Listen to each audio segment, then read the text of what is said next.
Well, welcome back to your policy session. It is May 5th, and we're doing this on Zoom. So welcome. Gary? Thank you, Chair. All commissioners are present. We're starting with a policy session, approval of COVID-19 state and federal legislative principles. We have the team from Public and Government Affairs, Sue Hildick, Chris Lyons, and Trent Wilson to present. Go ahead, please, Sue. Thank you, Gary. Thank you, commissioners. So going back to legislative priorities, it's been a while since we talked about those and the world has changed. And so our Cracker Jack team has been working on reframing some of our principles and priorities in light of COVID. And I'm gonna turn it over to Chris and Trent to walk you through that. Hello, commissioners.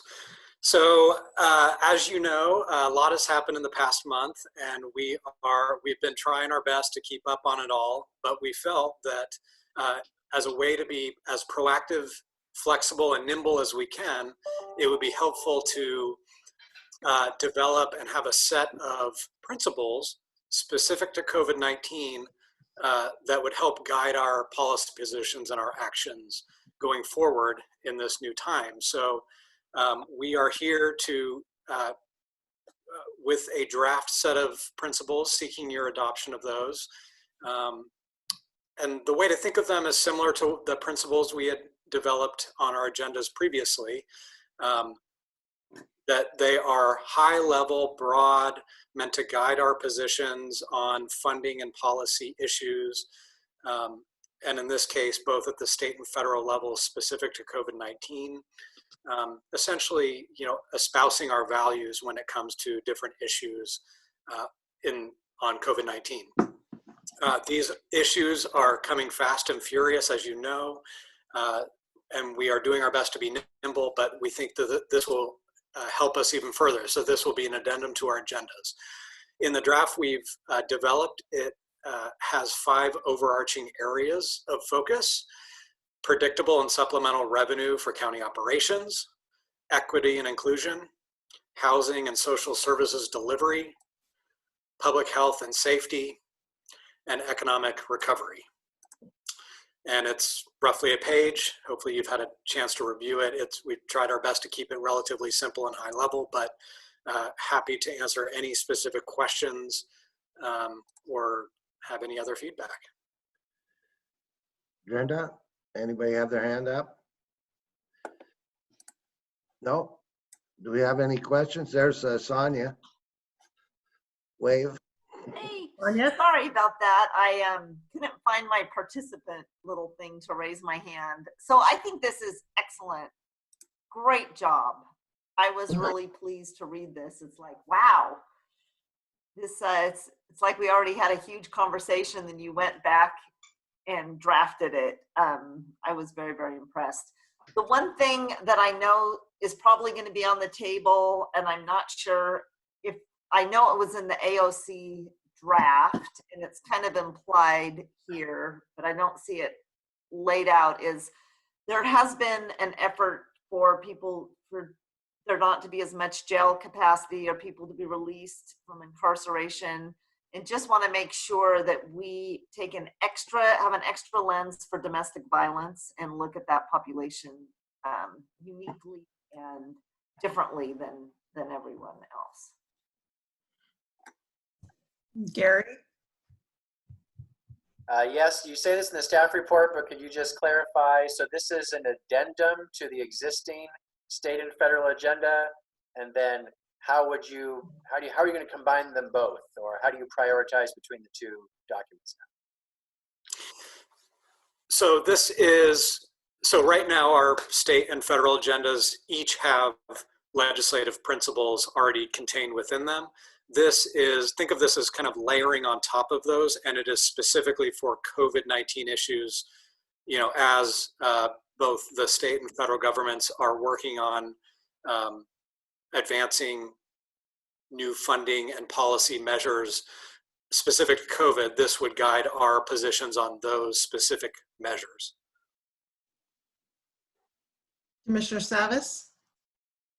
Yeah, maybe I was just going to say, I thought I read that in here, but I must have read something else that spoke to the domestic violence issue. Yeah.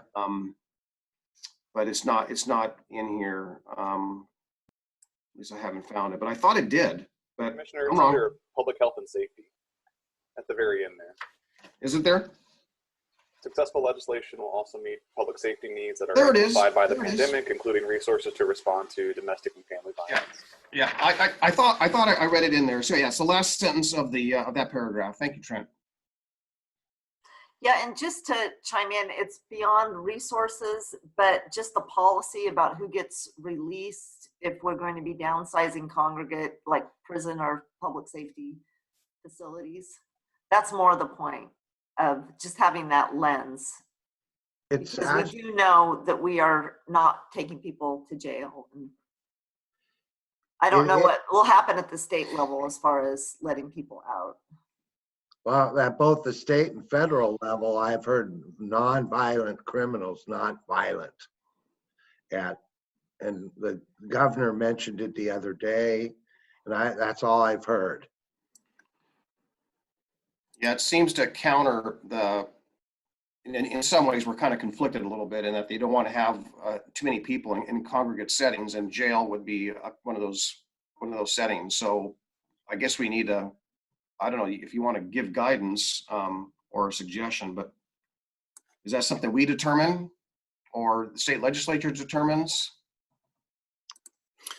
What I would suggest is, since this is kind of an unknown in terms of what they may be thinking or what they may do, as it currently is written, we say that legislation would meet public safety needs that are amplified by the pandemic. So, I think that may be a question that we may need to come back to on once we hear specifics. But that kind of gives us gives us some broad language to kind of use depending on what comes at us. Yeah, I just want to clarify, I think the language is excellent.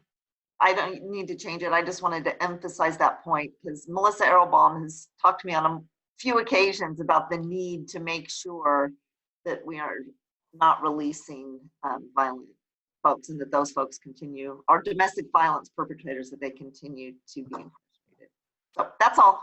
Just want to make sure we're all on the same page on that. Okay. Thank you. We're good? So do we want to vote on this? Yes, please. Okay, entertain a motion? Move to approve.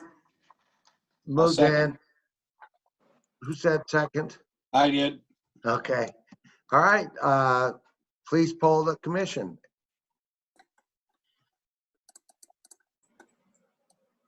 Yeah, take your mic. Okay, Commissioner Schrader, Aye. Commissioner Fisher, Aye. Commissioner Humberstone, Aye. Commissioner Sabbith, Aye. Chair Bernard. Aye. Motion carries unanimously. That was easy. Thank you. Good job. And before we close, I also thought it would be helpful to give you a quick update on the federal funding piece, because that is very much front and center right now. And it's been a moving target on a daily basis. So while we have a few minutes, the latest that we are hearing at the federal level is that the next bill that they are working on, think of it as CARES 2, one of the big components of that is likely to be local and state funding, but it's becoming very much a political battle and remains to be seen what the details are or what they can hammer out. But more than likely that will be, what one of the major components of that, and it's probably looking like June is the time frame when that may actually happen.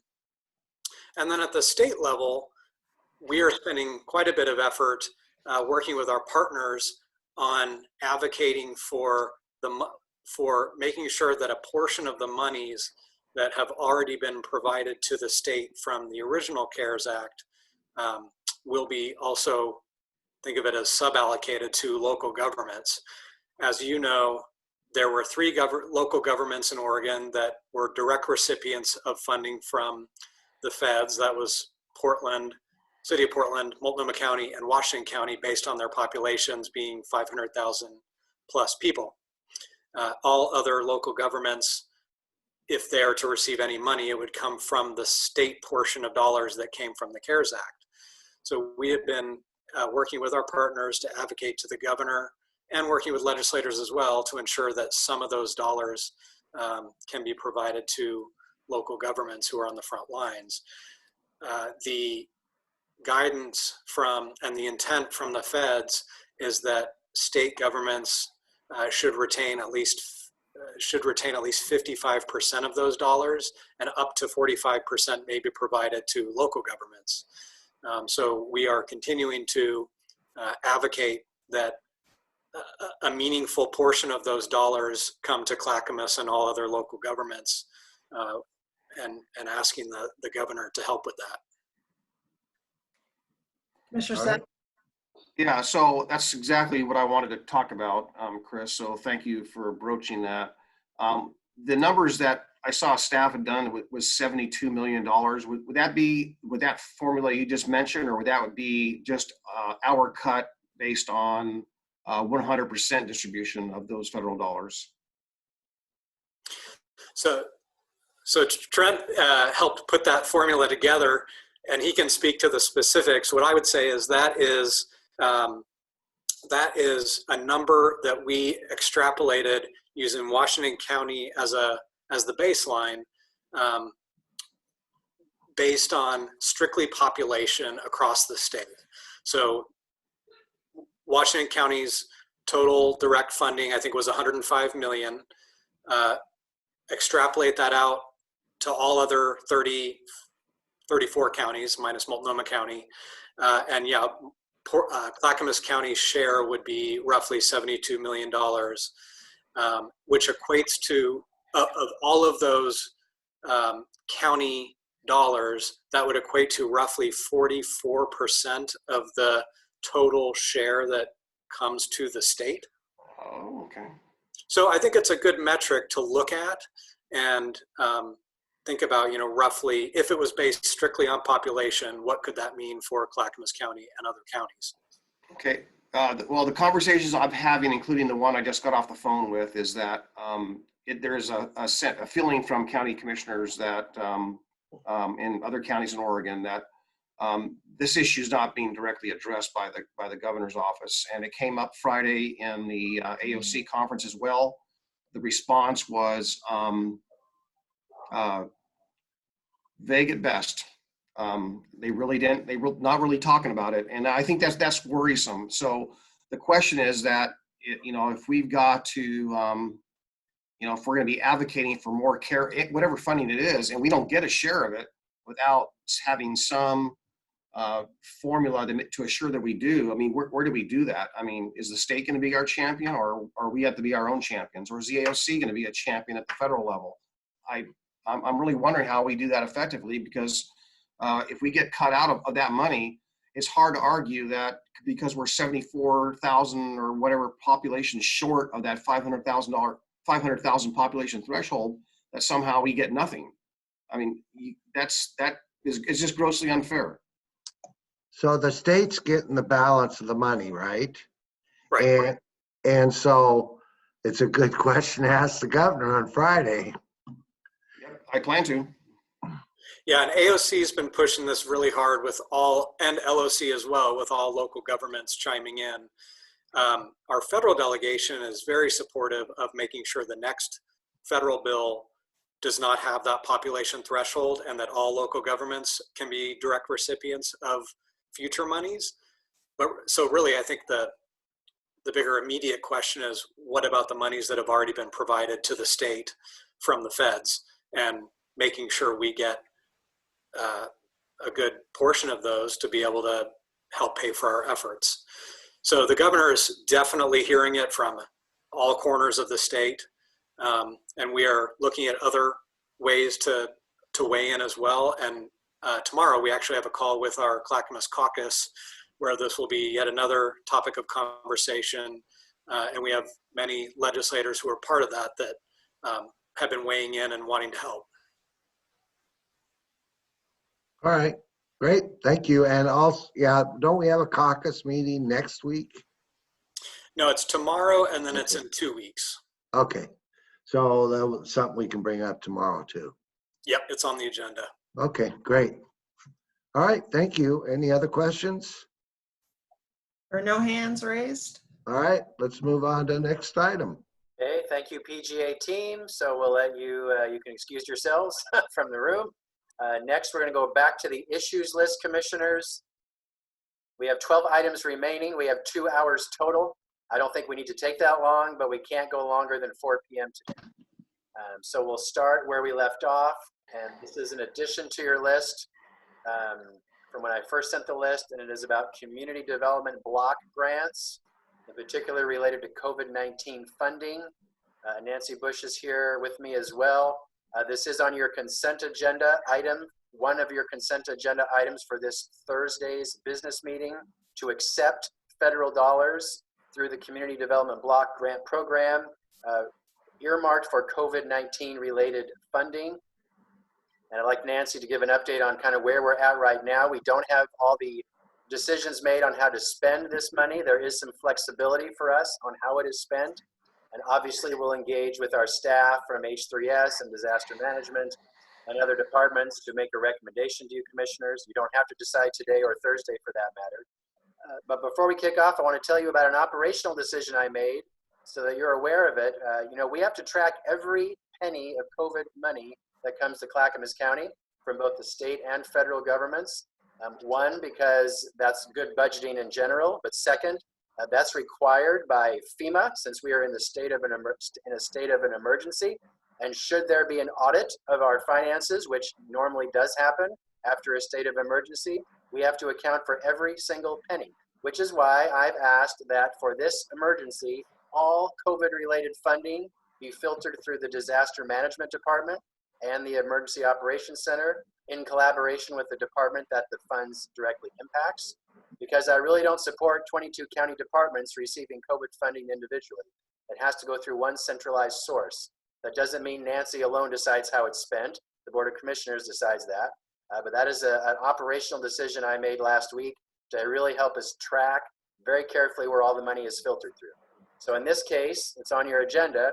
This money, which is from HUD, would go through disaster management as a clearinghouse, but then it would be dispersed to the appropriate departments to spend based on your direction.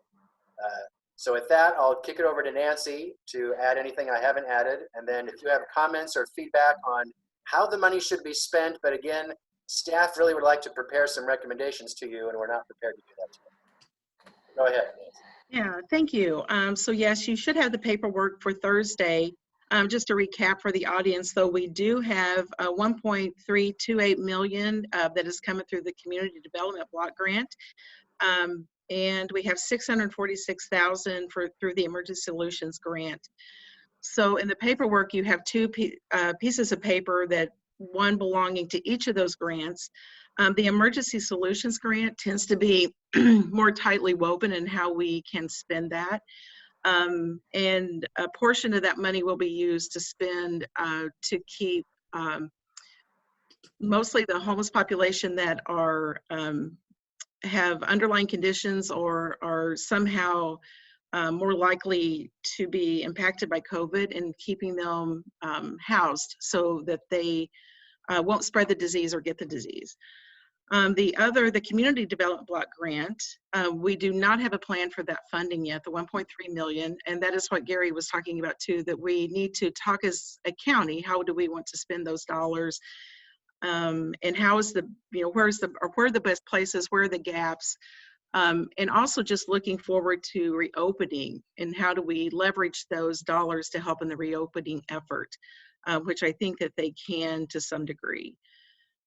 So that is just basically the background. If you have questions that we can answer. Yeah, I do. So the CDBG monies typically have a low income kind of criteria, and they're typically divvied up into categories. I don't know if that's us doing it or the Fed's doing it.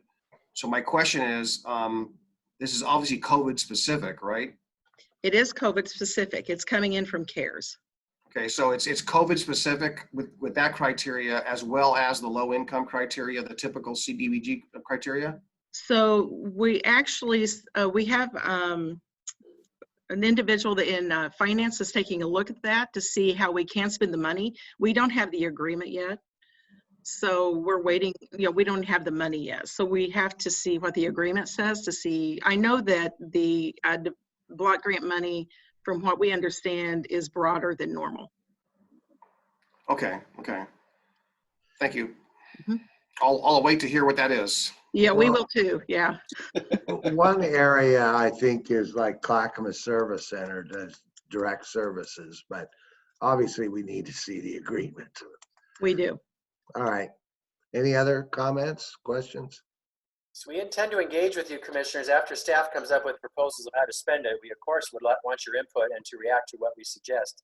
And we're going to work as efficiently as we can to get this to you. We don't have the money yet, though, so I will say that. Is that correct? Or do we have the money?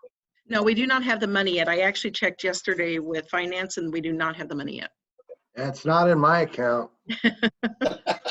We want to be prepared, commissioners, when we do receive it, that we can immediately deploy those funds to help those most in need in relation to how we can spend it. Great. Okay, great.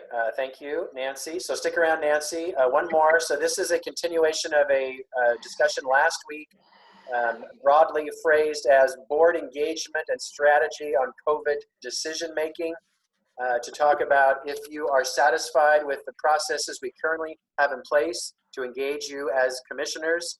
And quickly, as you know, what they are is that every Tuesday we have issues, which I'm now extending for longer periods of time. So you could ask all the questions you wish, bring up all the topics you wish related to COVID, and Nancy will be here and Dr. President if needed to answer those questions. You have your Thursday business meetings where we also have COVID updates for you.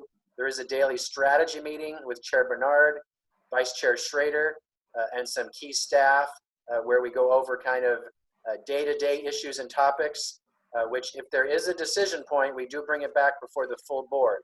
Otherwise, it's more of a up-to-date strategy type conversations of which notes are taken, and you're all emailed those notes daily. Under the emergency declaration, Chair Bernard does have the authority to make quick decisions and then have them ratified by all of you. We have not done that in at least 2 weeks that I'm aware of, because we save them for Tuesday or Thursdays for you to give input on. So that's kind of the team strategy we've been using. But if you have a different approach or you feel you're not getting what you need, this is an opportunity to share that. Really, I just want to make sure you're getting what you need. And if you don't feel you are, then let's talk about how we can better do that as a staff to provide that. Commissioner Humberstone? Speaking for myself, I'm very pleased with the way it is going. I'm very comfortable with it. I also appreciate the fact, Gary, that you call periodically for our usual routine update. And I'm sure you do that with the other commissioners.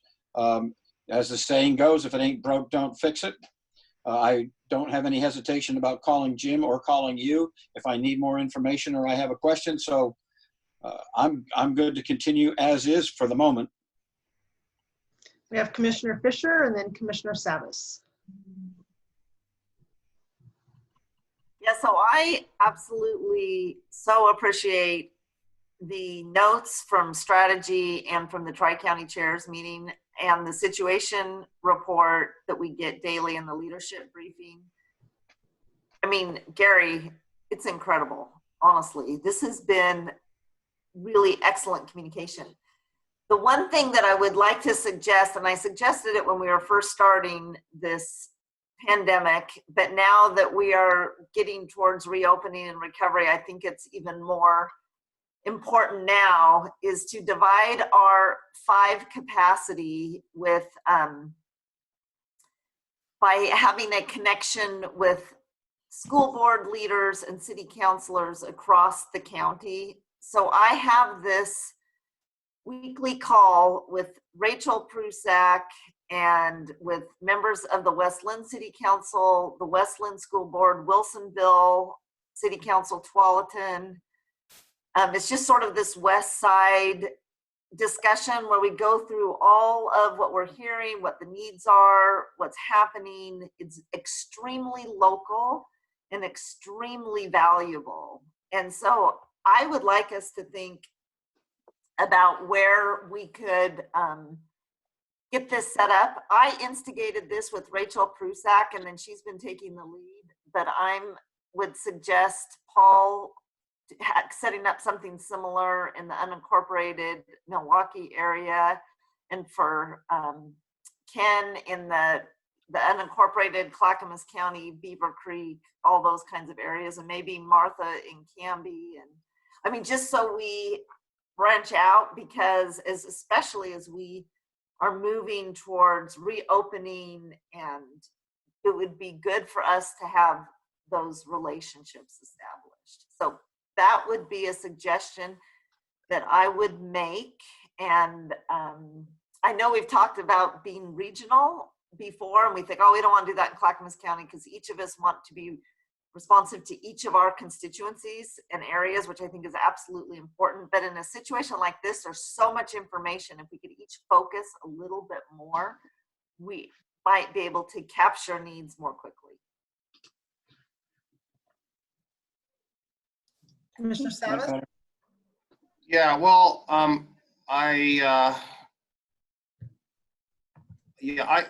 Gary, I'll just start with Gary. I appreciate what you're doing today as far as giving more time for that dialogue. And as I was just kind of absorbing what Commissioner Fisher just stated, I'm not sure I totally understand it completely. If it sounds like it's geographic, and I think there's certain areas maybe where some things are more topic oriented, or maybe there's a certain level of interest, unique interest or expertise, but it's not geographic. So I'll ponder that, but I appreciate the time, the extra time that we're spending today. And earlier, before the meeting started, I was just mentioning the FEMA call that I participated in on Friday. And I know, Jim has said, he's, and I know, I don't disagree. I don't dispute it at all. I believe it 100% that, we're all working really hard. He's working really hard. There's a lot. So we're all, I think, learning. We're all ears. We all got connections. And if we have enough opportunity to bring things together on a weekly basis, what's pertinent and what's the hottest issue like today, and having the time for the dialogue, that'll help, relieve some of that and add value to our time and the direction we give staff. So I don't necessarily have a specific formula or a method like Commissioner Fisher may have stated, but maybe we can try what we're doing today as a beginning. And if we can participate in calls like on Friday with the governor, there's opportunities, but I'm oddly enough busier than I was before this crisis. And I'm deeply concerned. Our community is deeply concerned. And I think sometimes relationships don't necessarily have a geographic boundary, right? So people are going to call Jim that would never call me. People will call me that would never call Sonia, so on and so forth. So I think it's hard to nail that down geographically. But if we have the time to share and the issues are brought to us or the topics are brought to us, that helps take some of that concern, release some of that concern for me. Good job, Gary. So we will continue to follow the model we're doing today. Give it more time for issues in the morning, and then have a spot in the afternoon, so that you can talk about the issues. So you could talk, time to talk, so you're not feeling pressured to rush through the conversation. So we'll start there. Okay. All right. So I also do want to bring back. Last week there was a conversation about trying to, as best as possible, getting back to some other issues, non-COVID related. And I did mention, I did ask staff to only bring before the board issues that were COVID related right now. So we went back to the list. There are 4 policy sessions we did postpone that were originally scheduled for the week after we temporarily closed the county buildings. This was back in the end of March. And those 4 sessions are a courthouse update, Red Soils Master Plan update, Park Avenue Community Project update, and the Portland State University Diversity Inclusion Survey results, which is the survey PSU conducted for us here at Clackamas County. We did review this list with the strategy team of Chair Bernard and Commissioner Schrader. They propose moving forward on the Portland State University Diversity Survey update, which we will put back on the agenda, I think, next week, actually. And for now, hold on the other three: the courthouse update, Red Soils Master Plan update, and the Park Avenue Community Project update. Simply because for one, Park Avenue group, they have not been meeting, or they just recently started. And the courthouse, we're sort of on a temporary hold based on what we may learn from the state, if the state is going to continue funding or not, and if they'll extend the timeline for courthouse funded projects, which we've been requesting and have gotten positive feedback that the state is open to that. And the Red Soils Master Plan is not urgent and could wait. So those were the only pending items that we were holding on.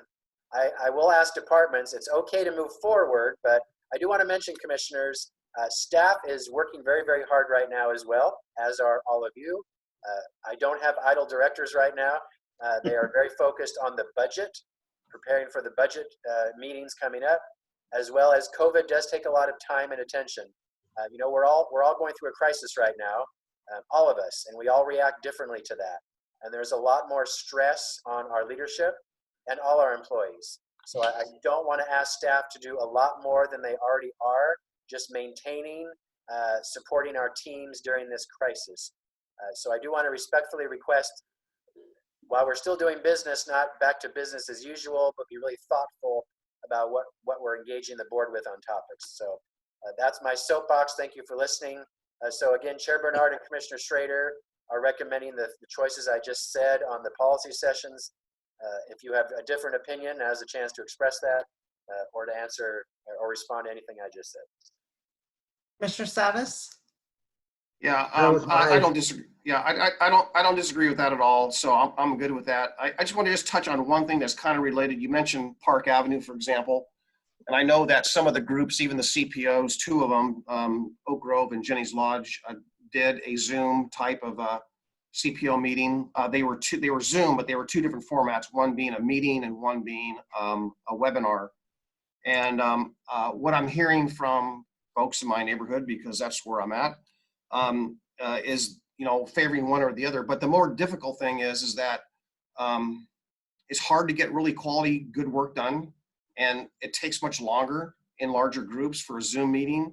So I'm not sure how effective it would be for us to just jump in and get re-engaged, let alone all the things that you spoke to, Gary, that I completely agree with about it's already stressful enough, it's already time consuming enough, there's already enough on our plate. I think we're going to have to moderate how we ramp it up, and I'm perfectly okay with the approach. But I did want to just say that we're going to start hearing a lot of pressure to move forward with processes that require public involvement, and I don't think that we've mastered that, or that Zoom is necessarily the answer for quality engagement.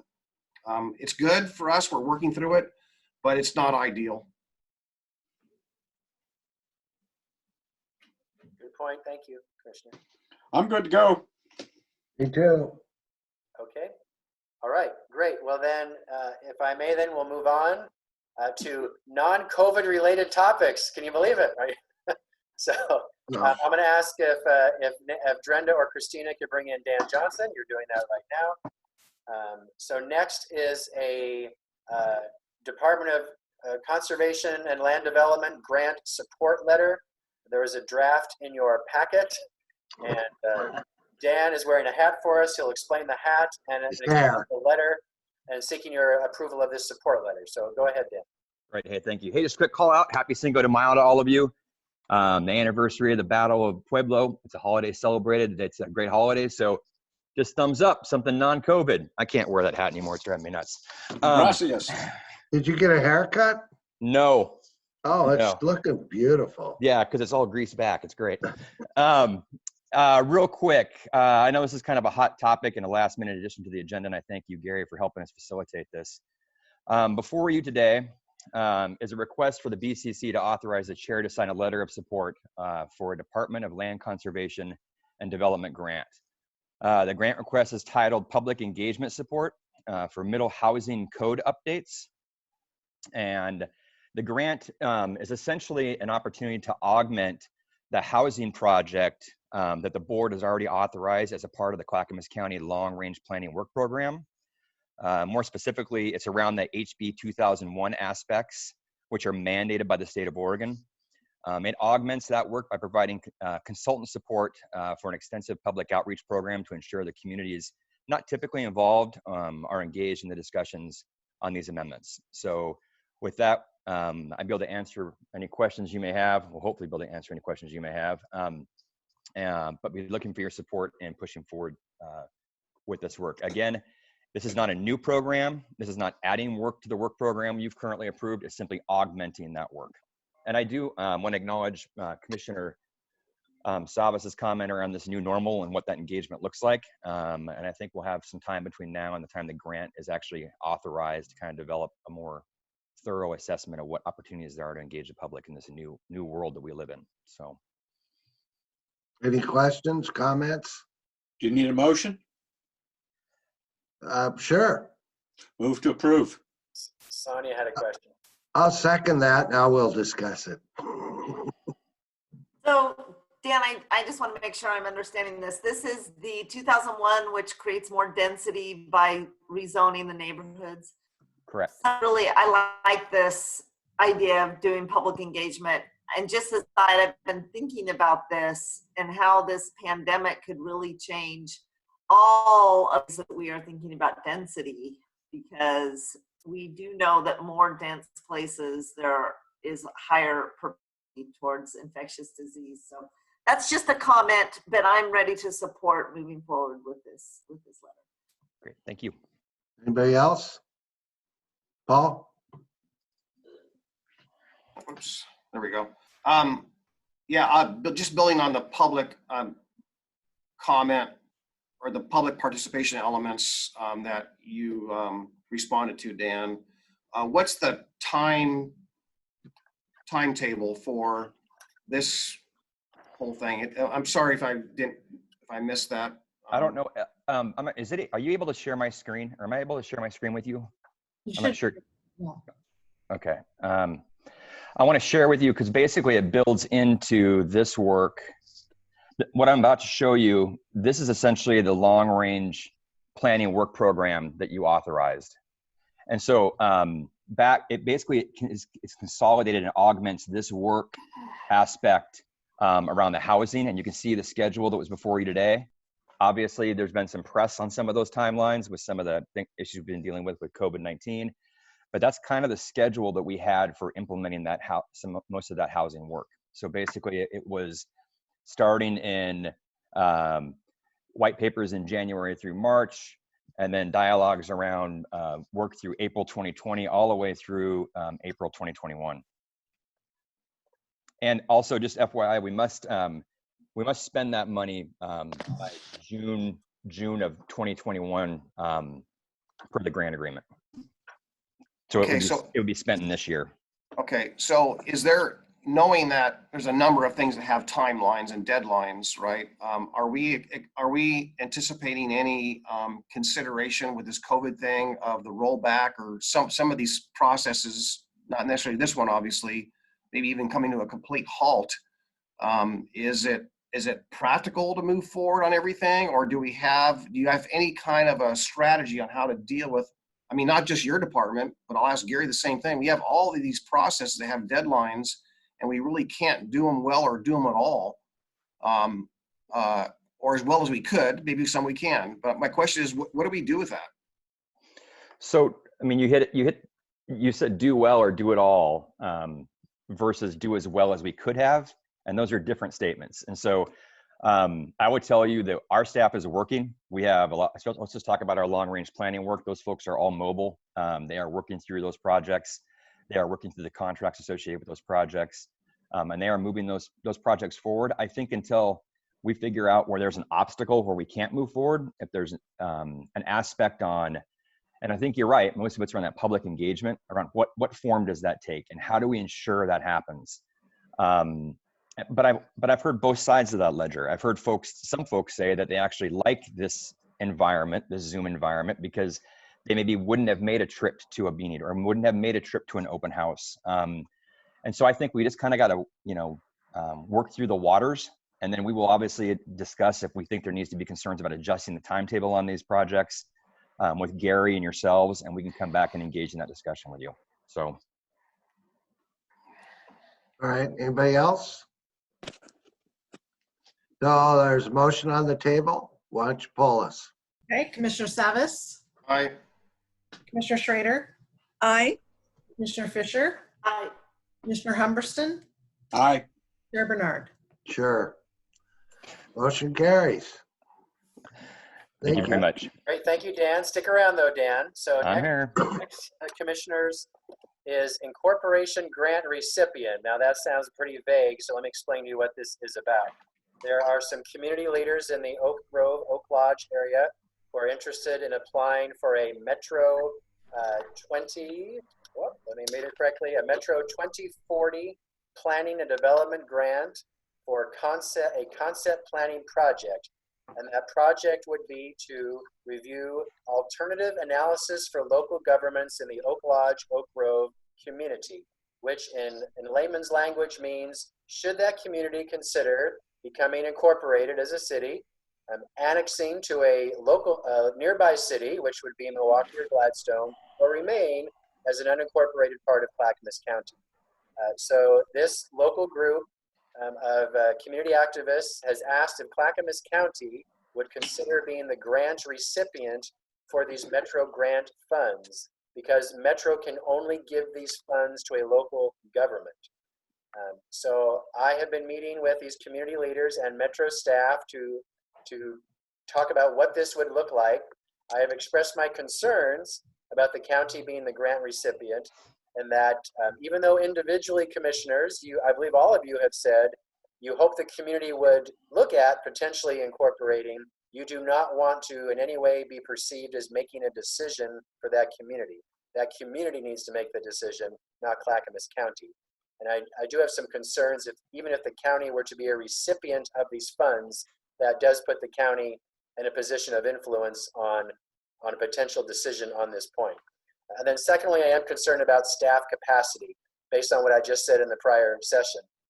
We have staff that are entirely focused on budget and COVID, and there would be some staff commitment to helping to facilitate the grant funds. We would have to hire a contractor and so forth. So I gotta say, Metro is doing their very best to accommodate and trying to find a way that they could do some of this work while still realizing they have to give the money to a local government. I understand the city of Milwaukee is also in discussions to potentially be the grant recipient, but I'm seeking your input on what direction you'd like to take. The grant was due last Thursday, but Metro is extending until this week to determine who would be the grant applicant. But they have accepted the grant as timely as of last week, just waiting to hear, is it Clackamas County or not, that would be the recipient. If I may, Dan has something further to add, because this would go to his department if you were to approve us being the grant recipient. And I know several of you have comments, so Dan, please quickly update. Great, thanks. And I want to make sure we're clear. These words have nothing, I want to make sure they don't reflect negatively on the request. The request is valid. It's a discussion we've had. I think Commissioner Sabbith was 8 to 10 years ago. I can't remember exactly. But a couple of things I want you to consider. One, if the county is receiving the revenue, the county is responsible for ensuring the deliverables are met. And if they aren't met, we aren't reimbursed. If the county is responsible, we need to provide project management. We've talked about this before. As you know, it's very similar to the Park Avenue project that's underway right now, how that was community focused. And then we had to step in and be the project management component for that aspect. So knowing this, if you want DTD to be the lead for this work, we have that long range planning work program, and it's a 2-year program approved by you. We would have to have a discussion with you about revisiting that plan, and we probably would need to adjust it or remove a project from it. I also want to talk about the fact that that planning program had general fund cuts currently for fiscal year 2021 that are around $370,000, and we have additional cuts from contingency that was removed that equated to about $375,000. That's a pretty big blow for an apartment. We're doing well. We were able to balance it out with some vacancies that we had planned for the year, but more work is a difficult proposition. Regardless of all of this, all this discussion was basically pre-COVID. And now, as Gary talked about, we are knee deep in our budgets, assessing possible cuts of 20 to 30%. And those are things that are facing us and are balanced against the need and the desires you may have for supporting the community that's out there and the services you want to provide.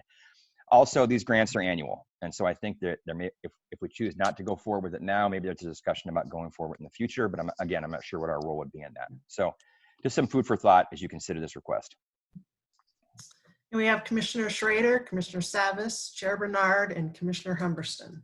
So I have a barking dog right now, so why don't we let the other folks go first? Because she's not going to stop right now unless I throw some treats at her. So, Commissioner Sabbith? Yeah, I'll be as brief as I can. As some of you, if not all of you know, last year of the town halls I did, 2 of them were on this topic. And they were, I would say, very well attended. And since that time, or especially after the last one in the fall of last year, the buzz and the interest was positive, very positive, more positive than ever before. Commissioner Bernard and Humberstone and even the Administrator Schmidt attended the first one. They had even offered to provide assistance where needed and support. And I agree with whoever, whether it was Gary or Dan that said it, that we didn't want to be seen as pushing this. We really wanted to be community driven. So on that very note, I've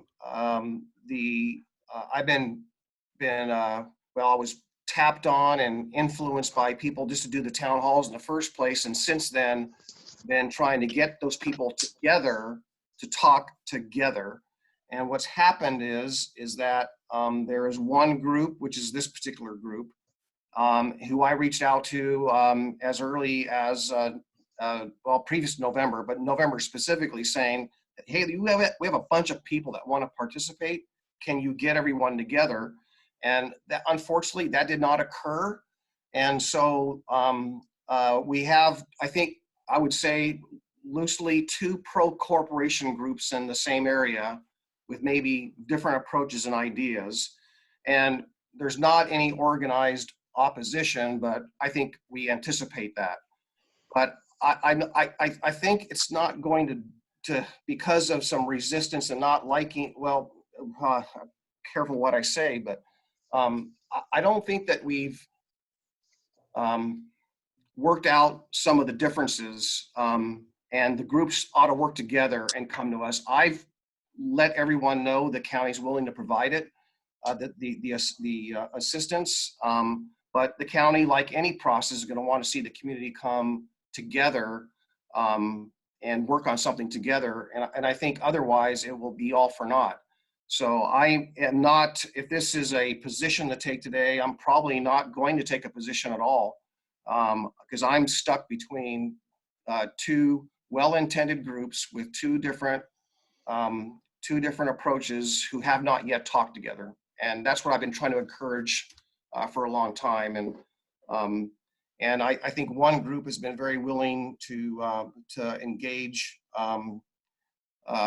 as late as over almost a year ago. I think June was the first. So a lot of folks are ready to go, but concerned about what governments are involved, whether it's the county, Metro, or Milwaukee. So, or all the above and a mixture of. So that's what I have. I kind of agree with Dan. Commissioner Humberstone is next. Well, I've got a couple of questions. One, is the grant, and you may not know this, but would the grant be sufficient to hire somebody outside to actually shepherd this thing through? Part of that obviously should be getting the 2 groups together referenced by Commissioner Sabbith. Clearly that should be part of the process, which would take some of the burden off of your department at this point in time. How much is that the a grant? Yeah. So right now, I'm trying to look for that. I actually I can answer that. So the proposed request is for $125,000. That would be to hire a contractor to do the analysis. I mentioned quickly at the start, but let me elaborate. Metro is offering to do the project management of this grant at Metro. So they would do the staff work for this grant. And I'm grateful Metro's been so accommodating to help us make this work. But I am still concerned because the county is responsible for the funding. We'd hire the contractor, but then we're asking another local government to staff it. It can be done, but it's complicated. So also that grant, those dollars, I believe, Gary, broke down to like $50,000 for a governance analysis, $50,000 for a economics analysis, and then $25,000 for some money to project management.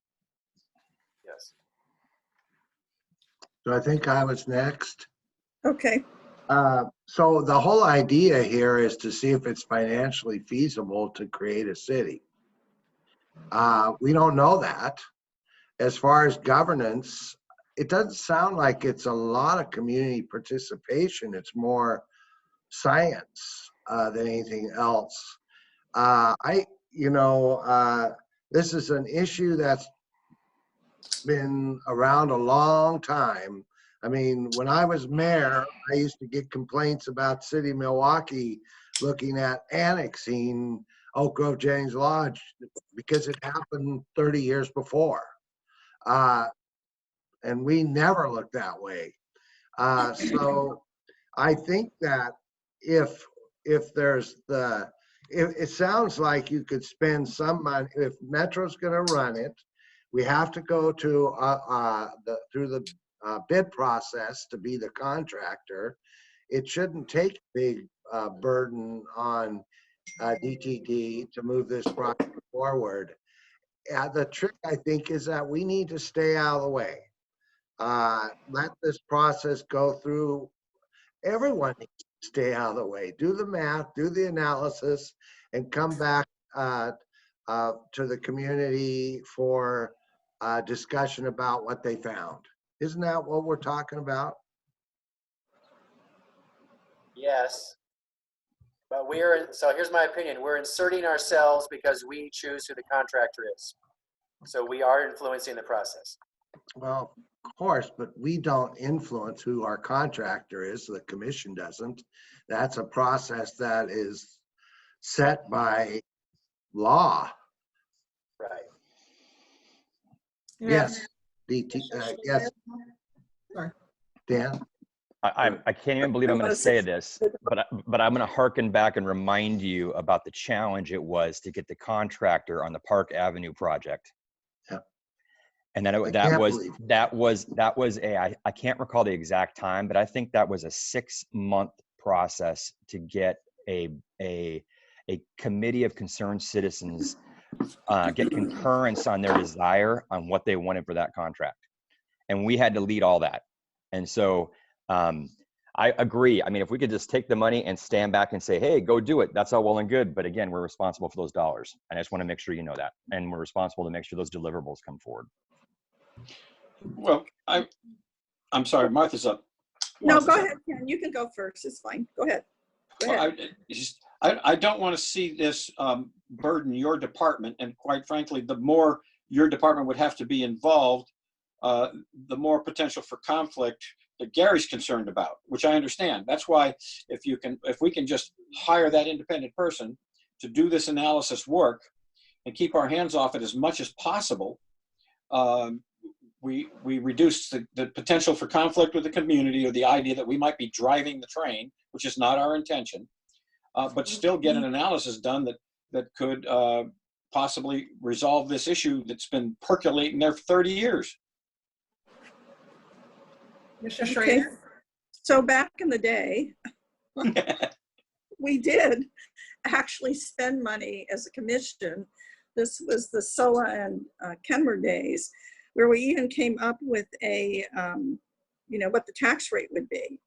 Yeah. And I think, Paul, you're nodding, you remember it. And we presented it to the people because we do want it to. I'd love to have it incorporated because it would give them far more autonomy and a better place at the table. I mean, we all know that. But back then it went down in flames because of the whole tax piece. Now that may have changed. I hope it has. However, I believe because of all the other things that we are dealing with right now, particularly, how our constituency is doing in both the urban and rural areas with housing and poverty and, and domestic, all of those kinds of things. I would really hesitate at this point to move forward with anything like this at this time. To me, the timing is not good, and timing is everything if you want success. And I would suggest that we, at this point, just say to the folks, hey, we hear you, but we can't. And frankly, it would be our responsibility. In the end, it's always our responsibility because they are our constituents in an unincorporated area. So I would not take a run out of that foxhole at this time. It's just my opinion. Okay. Okay, Ken? Well, okay, hearing Martha's comments on this, did I interrupt you, Sonia? No, she's saying something to me, I'm sure. Given that this is the community that Paul is most directly impacted by and lives in, maybe the idea should be to at least wait 1 year, give Paul an opportunity to convene those meetings and convey the message that this is not a train being driven by us, but something that we're trying to do in response to them and their request, so that the plan going forward is that on the next cycle, we make that same request for the grant funds. A multiple step process, but it gives Paul a year to work with the folks in his community. We can support Paul in any way he needs to make that happen, but make sure that it's really perceived that we're not driving that train. We don't intend to drive that train. That's my thought. But if one of us is involved, we're driving the train. We either get off the tracks or don't. Okay, so I've been trying to be respectful and raise my hand and wait to be called on, but I think that our process doesn't work really well when commissioners butt in. So anyway, I am really agreeing with Jim on this. I've only been a commissioner, as you know, for 3 years, but the issue of that area being incorporated and all of the challenges that come with it, I really think if there's any way that we can facilitate getting this done in a way that we are the fiscal agent, Metro's the project manager, and we stay out of it, would be a very good thing for us to do, because so many of the complaints and the issues and concerns would be so resolved, and they would have so much more support if they were incorporated. But that being said, all I've seen is what Gary's just said. I haven't seen a letter, I haven't seen a proposal, I haven't studied the issue. This is the first I'm hearing about it in a formal kind of way. So, but that's where I'm at. I don't see the fiscal agents help community groups all the time. And if the government needs to be the fiscal agent, I don't see why we have to be totally involved, especially if Metro is the project manager. That just doesn't make any sense to me. Commissioner Sabbith? Yeah, well, I appreciate everyone's comments, and I agree with what Ken was driving towards, and I even agree with what Jim said, because, well, you know, if I'm going to be leading this, which I don't want to do, I'm not even advising that, because, you know, Jim's right. If any one of us are doing it, it's going to be seen as the county. But I will say one thing, and is that Dan said it earlier, there is the opportunity in the future to do this and to get people together to make it more successful. So I see this as a positive. I would like to jump at the chance, but probably the most key thing that came up out of this weekend when this came up in conversations I had is that all of the reasons why the county shouldn't really be that directly involved or perceived as being involved apply not only to the county, but they apply to Milwaukee and they apply to Metro. It should be citizen driven. And Martha is absolutely right.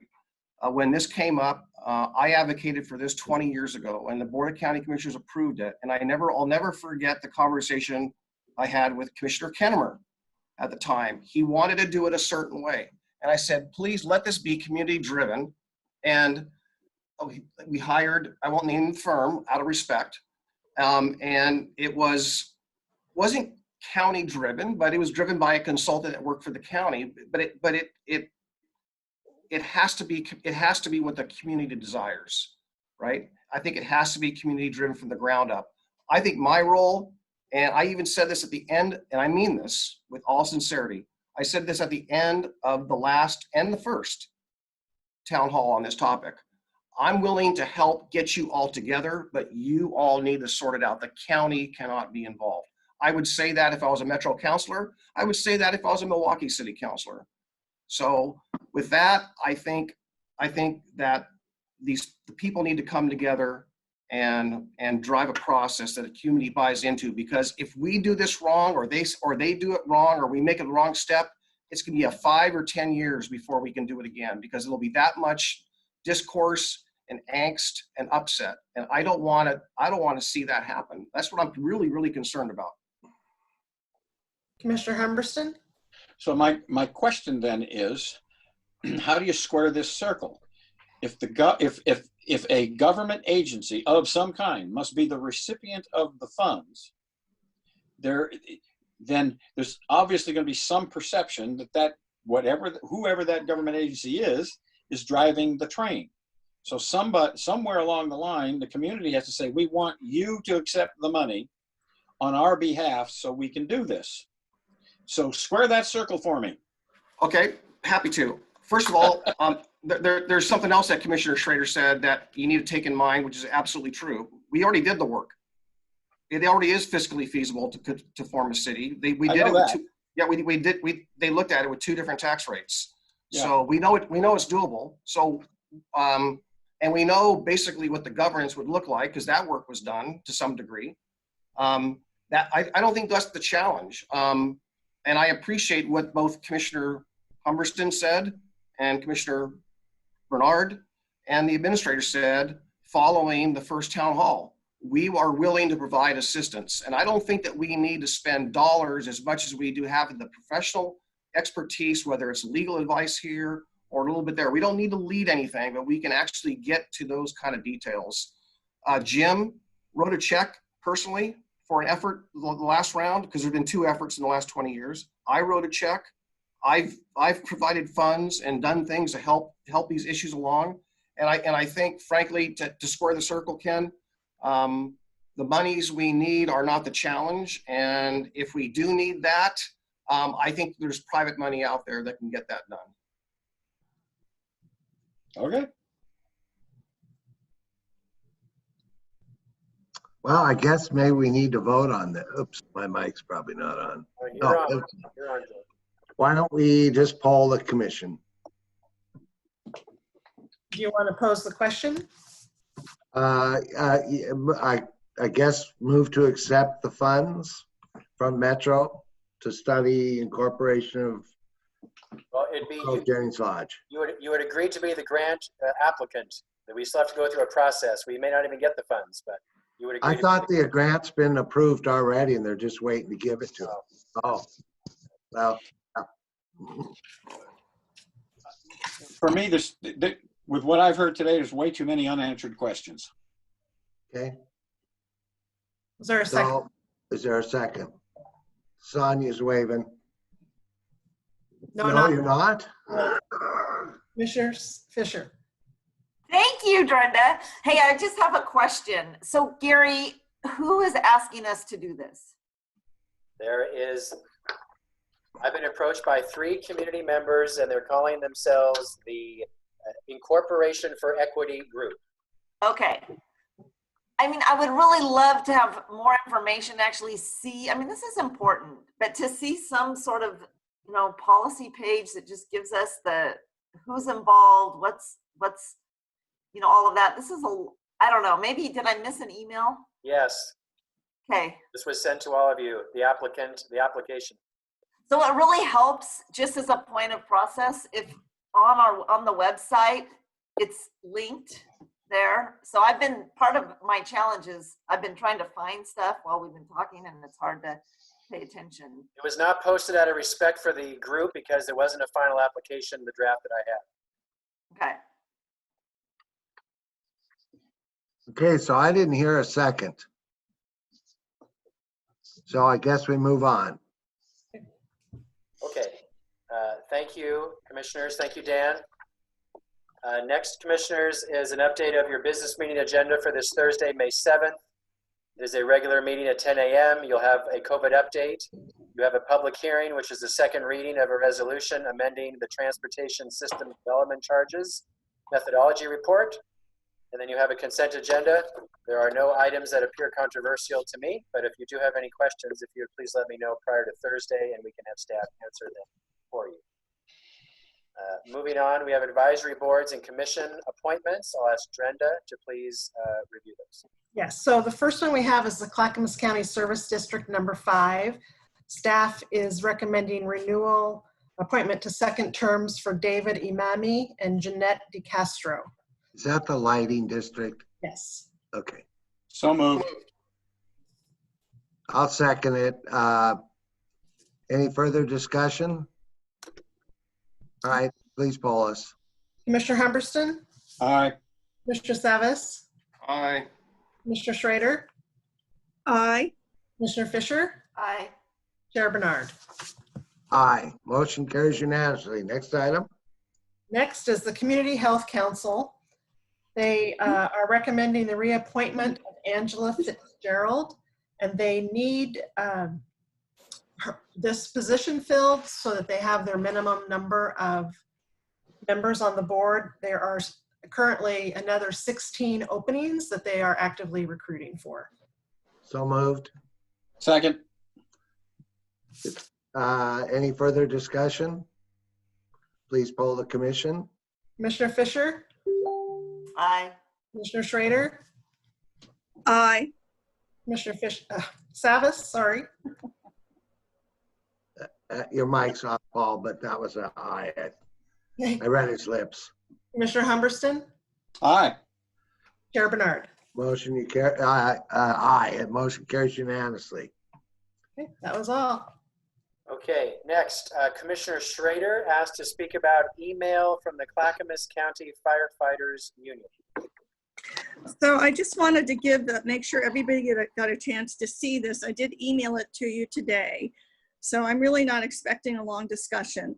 However, when I talked to the Vice President of the Clackamas County Firefighters Union, they are looking ahead to 2024 when we are going to be looking at ambulance contracts again, which of course I certainly know is one of my totally favorite things to do.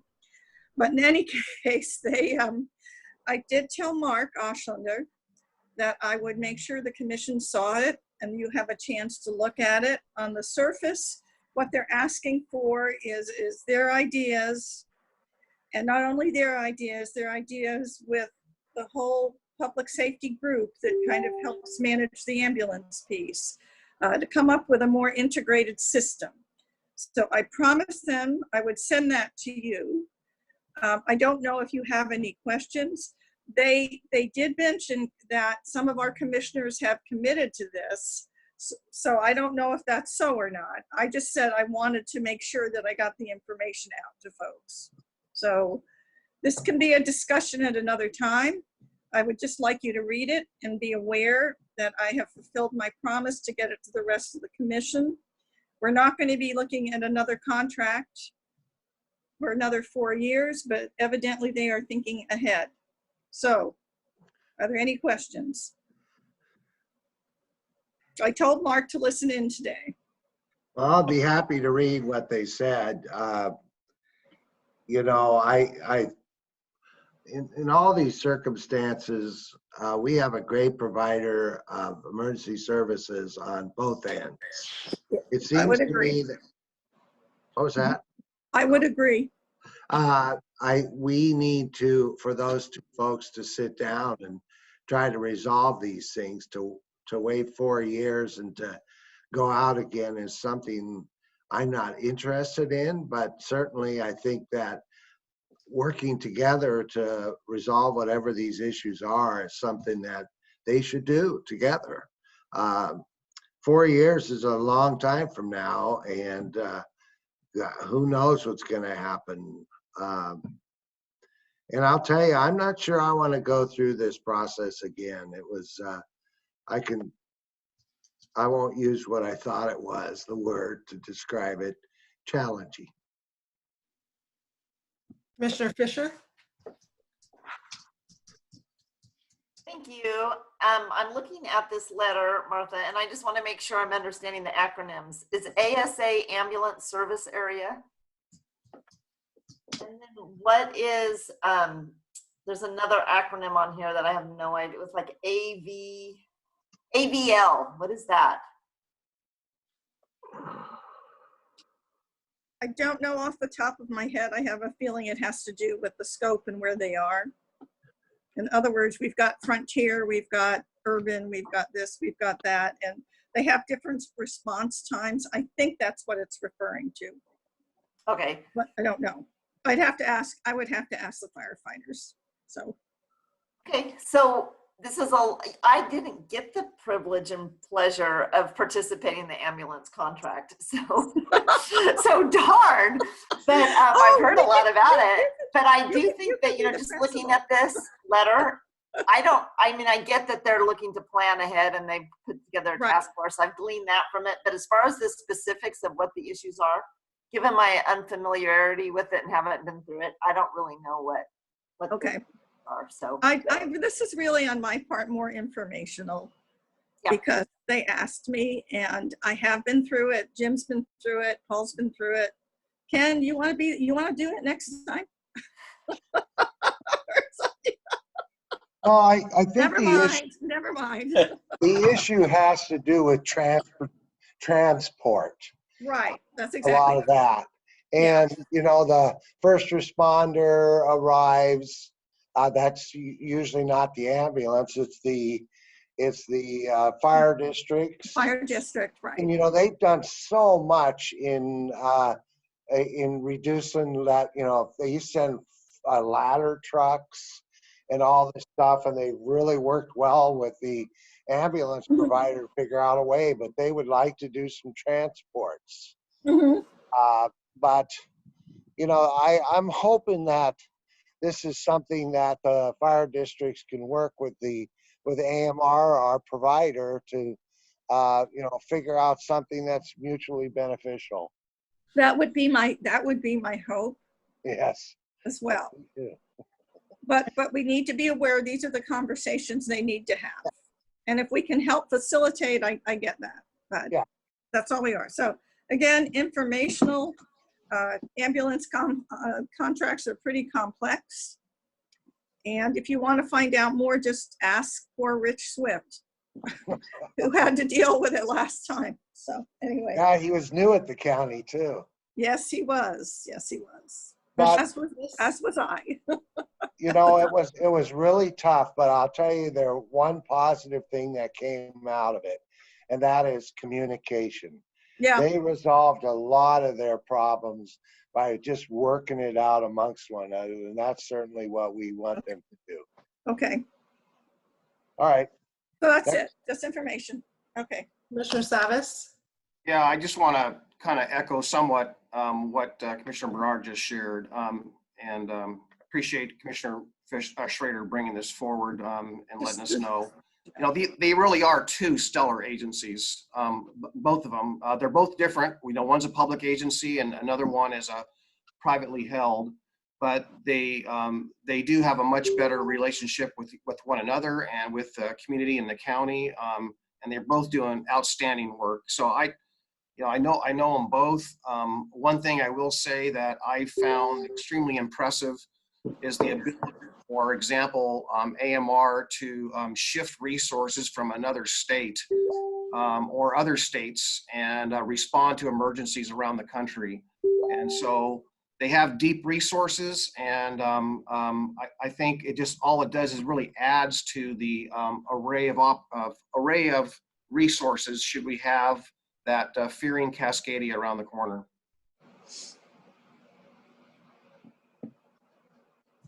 There are no other hands raised. Okay, we'll move on then. Commissioner Schrader, is that all right? Yep. I just wanted to let you know, I can tell the fire folks that I talked to you guys, and we're aware that they're going to be talking with each other. Okay, no worries. Right.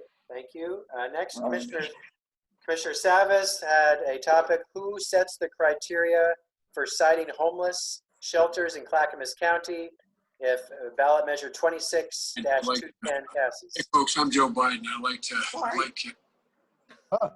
Joe Biden's on. Hi, Joe. Huh. So, Gary, do you want me to respond to this? Yeah, yes, please. Okay, I was just make sure that the former vice president's completed his communication. So just a small sidebar before I jump in. I will say that I like the Zoom meeting format for CPO meetings more so than the webinar. So, and the handicap with the webinar, I really couldn't see who was talking at Jennings Lodge when this topic came up on Tuesday night. But the question really came up when Metro Councilor Christine Lewis was bringing this. She was talking about the information about Metro and about the measure, and the dialogue came to the issue of what the bond would fund and what the measurements were, and so forth. And Councilor Lewis kicked some of those questions or answer the questions back to the Board of County Commissioners, right, in a response. And she's a wonderful Metro councilor. She didn't do anything or speak out of turn or do anything wrong. So I don't want to say there's much in the way of any hostility. One person said they were adversarial, so I don't know exactly what that is. I'm not really speaking to that at all. But the question remains. It seemed to suggest or really beg the question, which is what's before you, is that if it passes, I think Christine Lewis suggested that is our role to determine. And, and of course, then if it's our role to determine, then we need to answer the questions that I won't get into today that came out of that, before that, and subsequent to that. And which is also to the second one is that I think there was a presumption that Metro was going to set up, and maybe Sonia can answer this, a 20-person committee that would monitor, or I don't know how. And I think that's the challenge before us, is that how, because there's not a lot of detail and specifics around this measure, how are we going to determine what the distribution is, and do we have autonomy in those decisions for our resources or not? And then how and when do we set that? And does that have to meet the criteria set by this 20-person group? So I know that's a lot, and I don't know if that is really tease that up for a future discussion, but if there's any short-term answers that can be answered, or answers today from any of us, I'd like to know what they are. So I'll just leave it to those two questions.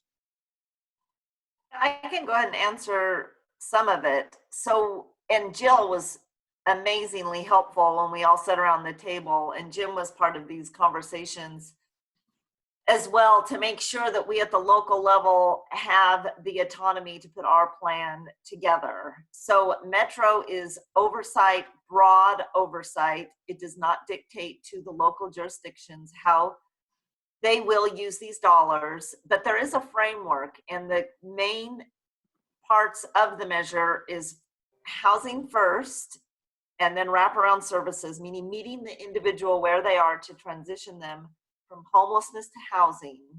And then there is the prevention piece, which will help people on the verge of homelessness. So, but most of the resources are geared towards those who are chronically unsheltered and are the greatest cost of our systems, our hospital systems.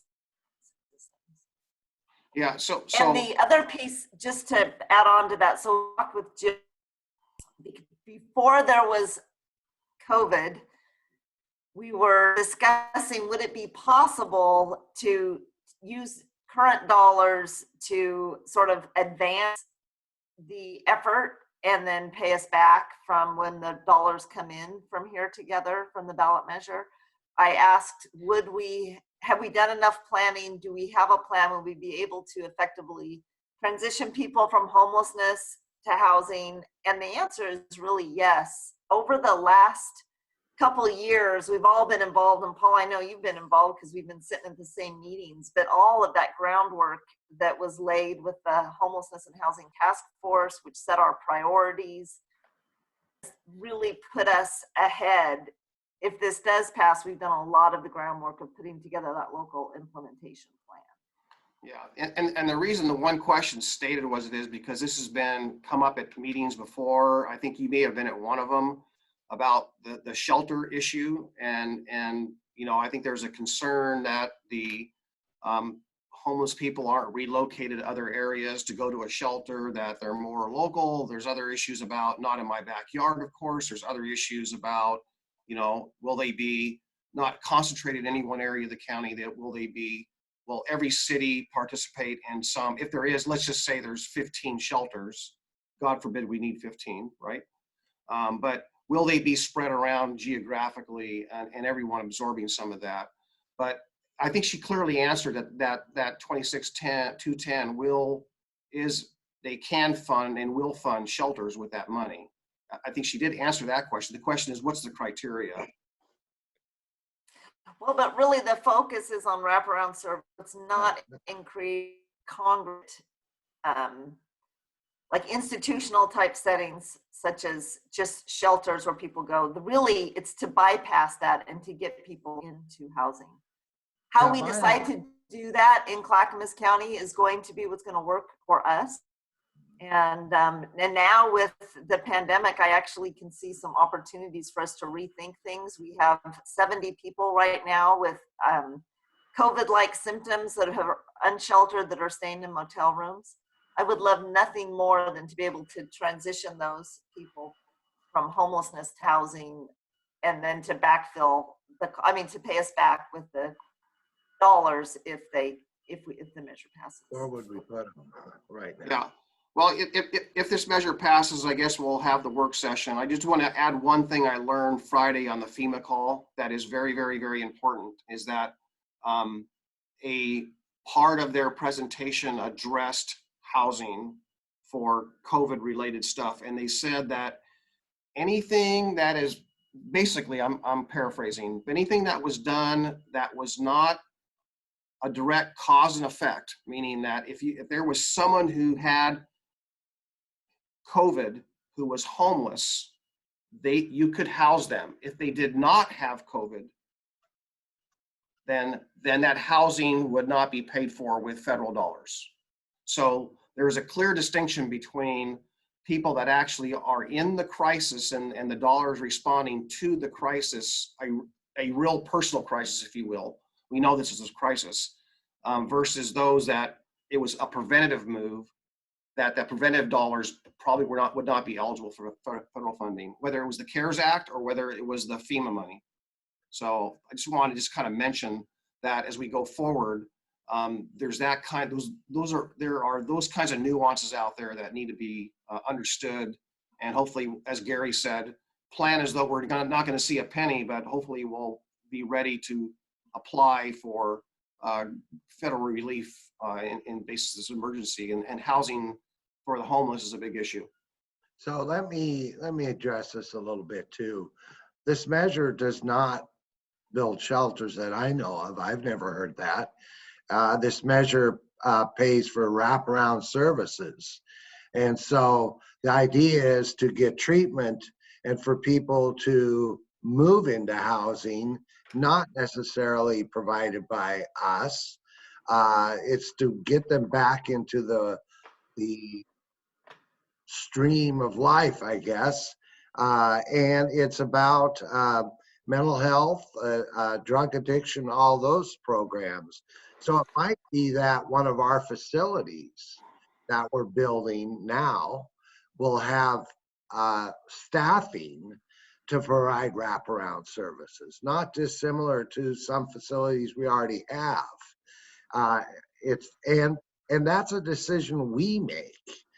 How we spend the money, like Sonia mentioned, there's parameters that Metro is only going to make sure that we follow, not going to direct us how to spend that money. And I sat at that table a long time too, not as long as Sonia did, but I sat there a long time. And I've never heard the word building shelters. Never heard that word. Okay, well that came up at a meeting from a neighboring county representative, and that's why it came up I guess, at Jenny's Lodge Tuesday night, and Christine's answer was yes. Well, she hasn't, I would ask Lynn directly, but I hadn't heard that word ever used.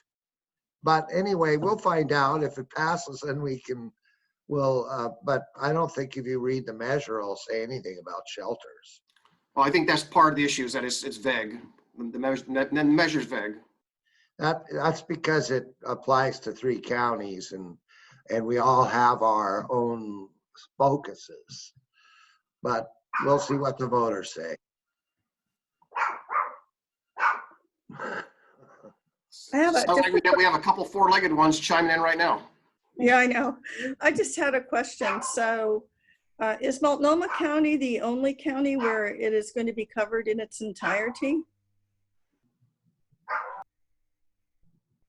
Martha, what will be covered in its entirety? Well, it's under the Metro umbrella. And we have half of our county, a large part of our county, now not under that. So I'm imagining Washington County is the same way. Yeah. So how do we work out this boundary issue that is kind of cooked into this, is what my concern is.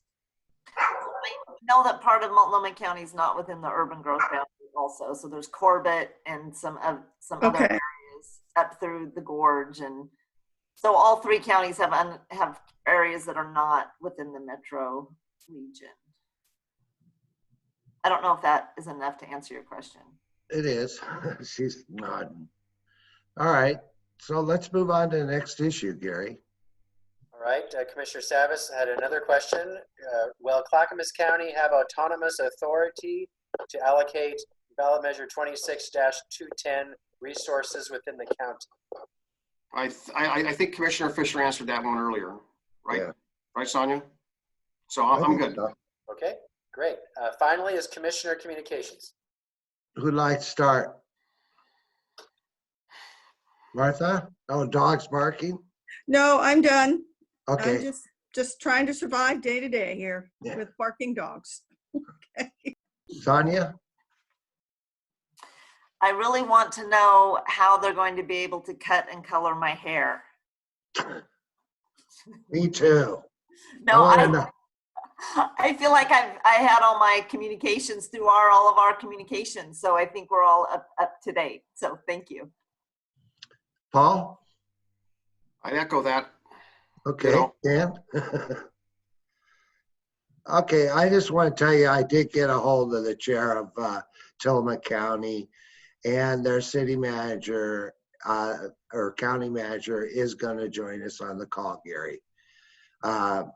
Caroline did a great job. If you check the website, who the chair of Tillamook County, first it said Tim Josie, and then it said David Yamamoto, and then the next time a different one checked, and they hadn't updated their website either, so it was a little hard to figure out who the chair was. But I did finally get a hold of him thanks to Caroline, and he will be on the line with us.